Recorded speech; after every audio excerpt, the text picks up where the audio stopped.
trongនេះយើងលេង ampli sub DV 9000 W ជាមួយនឹង ampli DZ 4 channel ណាឥឡូវហ្នឹងខ្ញុំត្រូវការលុយណាបងត្រូវការលុយហើយជាមួយខែ2ខែទៀតបើអត់មានអ្នកទិញទេលេងបាទសួស្ដីពុកម៉ែបងប្អូនហ្នឹងហើយមានគ្នាយើងគាត់អត់ជឿបាទថាលក់500អត់ជឿហ្នឹងហើយលក់500មែនហើយអីវ៉ាន់នៅណាគឺអត់ទាន់មានអ្នកកក់អ្នកអីទេបងបាទអញ្ចឹងអាចតាក់ទងបានមានអ្នកគាត់សួរខ្ញុំថានេះនៅបយប៉ែតអ្នកសួរហើយប៉ុន្តែគាត់ថាអត់យកទេតែថានៅឆ្ងាយពេកអញ្ចឹងណាគាត់ចង់ដាក់ឡានលុយស៊ីរបស់គាត់នោះ330 300លុយស៊ី300ហ្នឹងហើយនៅក្នុងនេះយើងលេង ampli sub DV 9000 W ជាមួយនឹង ampli DZ 4 channel ណាហ្នឹងហើយ solo 2ទឹកបាទ brand Koma ហើយ Opler ក85បាទក85 3ទឹកពងកញ្ញាញ់ DM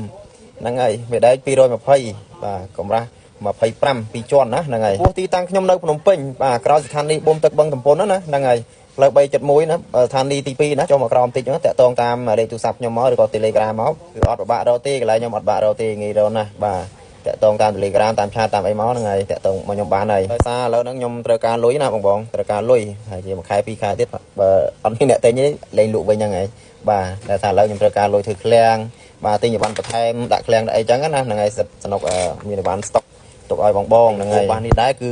ខ្ញុំតម្រូវរៀបទុកស្ដាប់ខ្លួនឯងទេគឺខ្ញុំមិនតម្រូវលក់ទេតែនឹកឃើញថាយើងកូនលុយហើយយើងលក់ចែកគ្នាប្រើទៅបាទវ៉ាន់ធូនេះតម្លៃ500នេះគឺរកទិញអត់បានទេមីអើយបាទទិញតែ2ទឹកកន្លះក៏ទិញអត់បានដែរអញ្ចឹងខ្ញុំមានតែប៉ុណ្ណេះទេវីដេអូខ្ញុំបាទអញ្ចឹងអរគុណច្រើនជម្រាបលាណាបាទ